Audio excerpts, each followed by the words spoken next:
Como le hemos contado, Aristegui Noticias participa con este espacio abriendo discusión, alentando la discusión sobre el tema de la justicia en México y bueno, pues sumándose de esta manera a este observatorio de la justicia que se ha creado, el Observatorio de la Justicia que se ha creado con muchas instituciones, especialistas, expertos, personas que están observando lo que está ocurriendo con la justicia en México a raíz de una draconiana reforma al Poder Judicial que se hizo, que se modificó la Constitución y que ha dado pie a muchas cosas, incluida una elección de, bueno, algunos consideramos que no fue estrictamente una elección, pero bueno, llamémosle elección de ministros, magistrados y jueces que, bueno, pues tiene hoy en operación al sistema judicial de esta manera. Le aprecio mucho a uno de los participantes de este Observatorio de la Justicia, del que hablamos en su momento con el doctor José Ramón Cosío,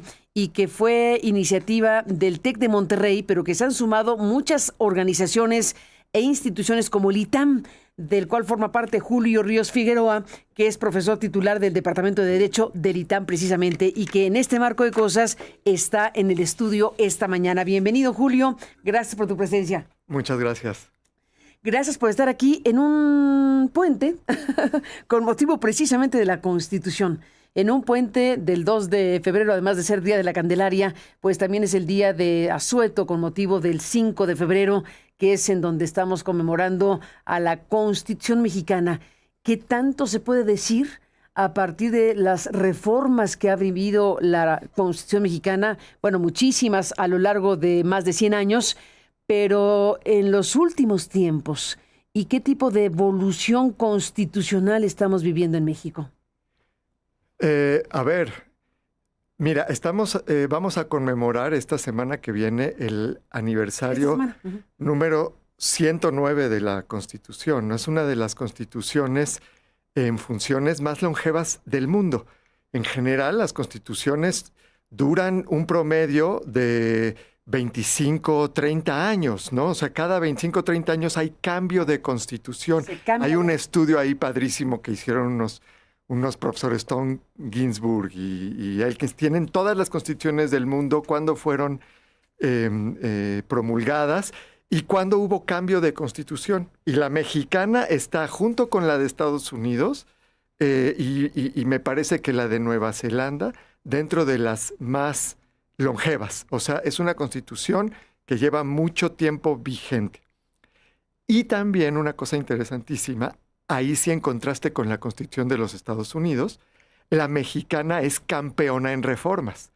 Es la Constitución, si no es que la más, una de las dos más reformadas del mundo. Y una Constitución muy similar en cuanto a cómo se reforma a la de Estados Unidos, porque involucra supermayorías en las cámaras federales y mayorías en las legislaturas estatales, pero que la de Estados Unidos tiene 29 reformas y nosotros tenemos, yo creo que ya como 900 o más. 900. Como 900 reformas. Y como dices, en los últimos años ha aumentado incluso el número de reformas, ¿no? O sea, desde el 2018 para acá. Entonces, una cosa es el número de las reformas en este gran periodo de 109 años. Otra cosa es el sentido de las reformas, o sea, hacia dónde va la Constitución. ¿Qué nos dice el documento? ¿Cuáles son las líneas generales? Porque la Constitución marca los principios generales, los valores, las reglas básicas del juego, ¿no? Entonces, si están cambiando tan constantemente los principios y las reglas básicas, pues ¿tiene algún sentido, alguna dirección estos cambios o no? Y yo creo que sí. Yo creo que sí. Bueno, sí, sin duda, porque tendríamos que hacer un corte de caja de estas 900 reformas en estos más de 100 años.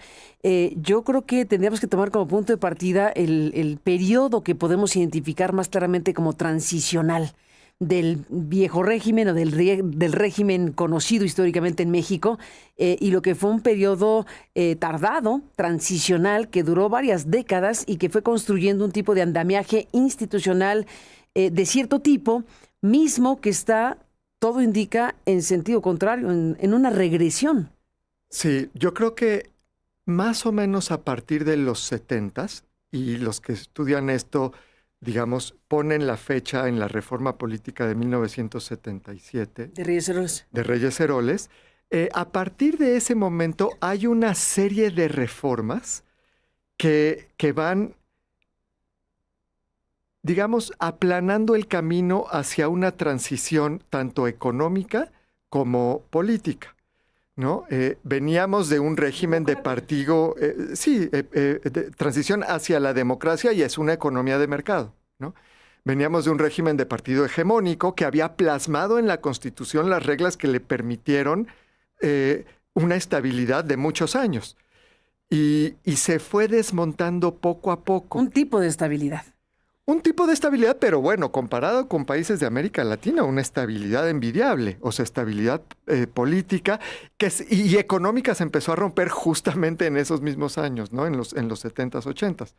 Pero entonces sí, a partir de 1977 hay una serie de reformas en materia, obviamente, electoral, pero también institucional, que lo que hacen es desconcentrar el poder, debilitar a la presidencia de la República, que había concentrado facultades constitucionales y extraconstitucionales a través del control del partido político, ¿no? Que dominaba pues, todos los órganos, y creando, pues abriendo la competencia a los partidos pequeños y los espacios mediante la representación proporcional en las cámaras.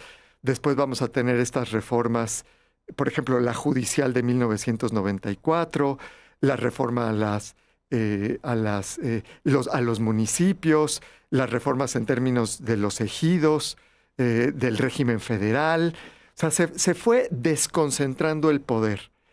Y eso, pues, sentó las bases para el periodo este de competencia electoral y alternancia que tuvimos del 2000 hasta el 2018, en el que se marca un cambio de tendencia en el sentido de las reformas. Un cambio de tendencia progresivo, digamos, hacia cierta ruta de consolidación democrática, institucionalmente hablando. Con todas las deficiencias que le podamos poner a muchas cosas, pero esa era la lógica. Esa era la lógica, sin ninguna duda. Y luego, hasta el de 2018 para acá, ¿qué ha ocurrido? Bueno, del 2018 para acá, pues con el triunfo del presidente López Obrador y que ganó mayorías por primera vez desde el 1997 legislativas, ¿no? Con su partido y sus aliados, empezó una lógica de reconcentración del poder en el Ejecutivo y en la Federación. Mayorías discutidas y criticadas, la mayoría calificada obtenida en el último proceso electoral, pues muy cuestionada. Hay libros incluso que están hablando de la sobrerepresentación. Hay quien habla de una representación, bueno, de una mayoría calificada espuria. Sí, a ver, mira, lo que es indudable es que ganaron muchísimo y lo ganaron legítimamente. Es decir, hubo elecciones, las del 2018, no, ganaron la mayoría sin duda, la calificada es la que se discute. La calificada, sí, claramente. Yo creo que el sentido de interpretación de la Constitución por el Tribunal Electoral y la Suprema Corte hasta el 2021 venía siendo de límites a la sobrerepresentación, precisamente porque lo que veníamos teniendo eran reformas que limitaban esa concentración de poder. Y hubo un cambio de interpretación que produjo la supermayoría, combinado con, pues, cambios en la presidencia del Tribunal Electoral que no fueron precisamente kosher, ¿no? Por decirlo de algún modo, y falta de decisión para nombrar magistrados en el Tribunal Electoral, toda la historia que conocemos. O sea, yo sí que... Una decisión de no nombrarlos. Porque parte del proceso de ir debilitando institucionalmente al Estado mexicano fue no nombrar ahí y no nombrar en varias o en todas las instituciones autónomas del Estado, hasta desaparecer varios de ellos. Sí, o nombrar personas que claramente se identificaban, como por ejemplo la actual presidenta de la Comisión Nacional de Derechos Humanos, ¿no? Uh-huh. O algunas ministras en la anterior corte que repitieron en esta nueva corte electa. No, había claramente una tendencia hacia una reconcentración del poder político. Hay en el poder ejecutivo, y eso lo hemos visto ya plasmado en la Constitución en la, por ejemplo, reforma judicial del 2024, en la eliminación del Instituto de Transparencia, de la Comisión de Competencia, o sea, en la reforma a la Guardia Nacional, ¿no? La creación de la Guardia Nacional, la concentración de la Guardia en la Secretaría de la Defensa. Ya la Guardia Nacional como militar directamente, cuando se había impedido por parte de la anterior corte. Sí, entonces tenemos que, pues, vamos a celebrar 109 años de una constitución que ha sido también el reflejo de los cambios políticos que ha sufrido el país y que a últimas fechas es un cambio hacia una mayor concentración del poder.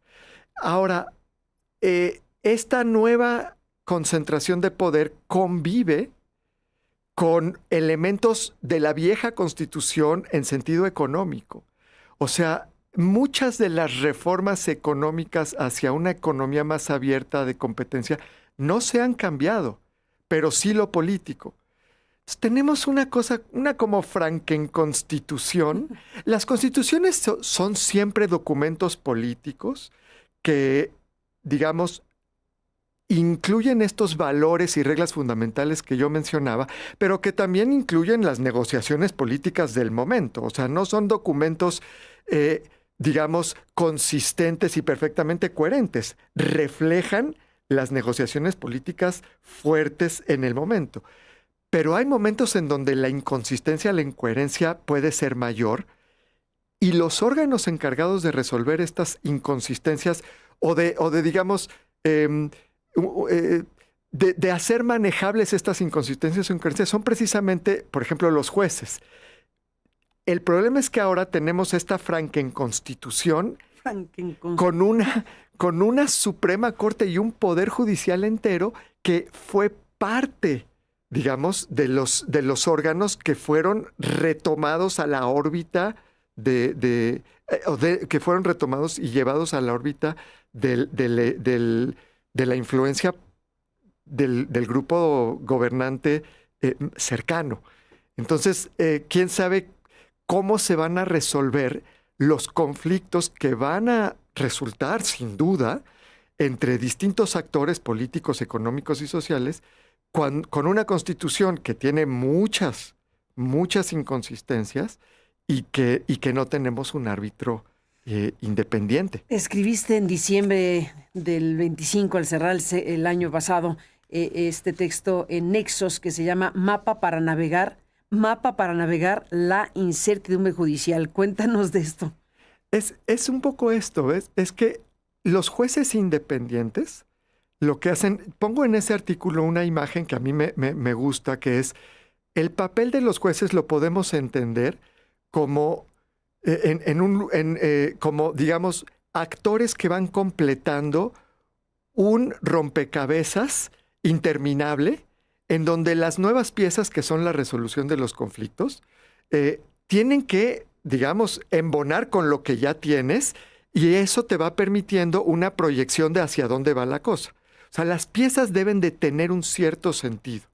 Y jueces independientes y con capacidad técnica y con conocimiento de las leyes, lo que van haciendo es, pues, construir esa consistencia entre lo que ha sido y lo que viene, ¿no? A través de la resolución de conflictos. Para que los jueces puedan cumplir ese papel, se requiere que sean independientes del poder político, de los actores económicos importantes, y que sean también capaces, que tengan conocimiento técnico precisamente de las leyes, de las decisiones anteriores y también del marco que se está construyendo.